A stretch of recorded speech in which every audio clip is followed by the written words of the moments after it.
अस्सलाम वालेकुम, welcome to Aneka kitchen. कैसे हैं आप सब लोग? उम्मीद है खैर आफियत से होंगे। रमज़ान शरीफ शुरू होने वाला है तो इस सिलसिले में काफ़ी सारी रेसिपीज़ आप लोगों के साथ शेयर करेंगे।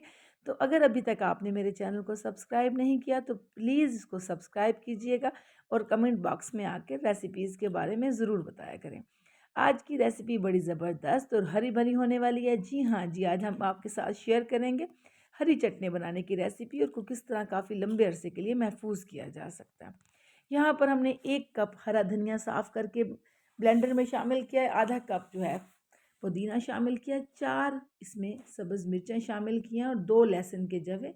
लहसुन के जवे लाजमी हैं, आप इसमें ज़रूर शामिल कीजिएगा, बड़ा ज़बरदस्त टेस्ट होता है।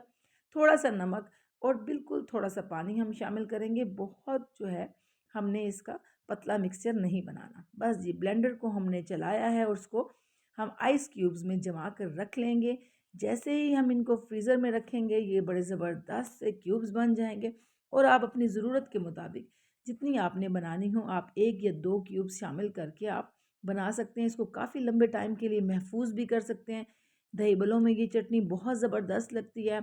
उसके अलावा आपने रायता, सलाद कुछ भी बनाना है, जो अक्सर चीज़ों में साथ इस्तेमाल होता है, तो उस वक्त आपको बनाने की ज़रूरत नहीं होगी, बल्कि आप इसको निकालेंगे जब भी इसमें शामिल करेंगे दही में, आपको अपनी फ्रेश हरी चटनी का जो लुत्फ़ है वो आप उसके दोबाला होगा आपके खाने का लुत्फ़। तो आप इस चटनी को बनाकर ज़रूर रखिएगा। छोटी-छोटी ये जो कम वक़्त में बन जाने वाली चीज़ें हैं, इसको अगर आप बना कर रख दें, तो आपका टाइम भी वेस्ट नहीं होता और जो है आपकी चीज़ें भी जो हैं वो यूटिलाइज़ हो जाती हैं। तो रेसिपी कैसी लगी ज़रूर बताइएगा, दुआओं में याद रखिएगा। अल्लाह हाफ़िज़।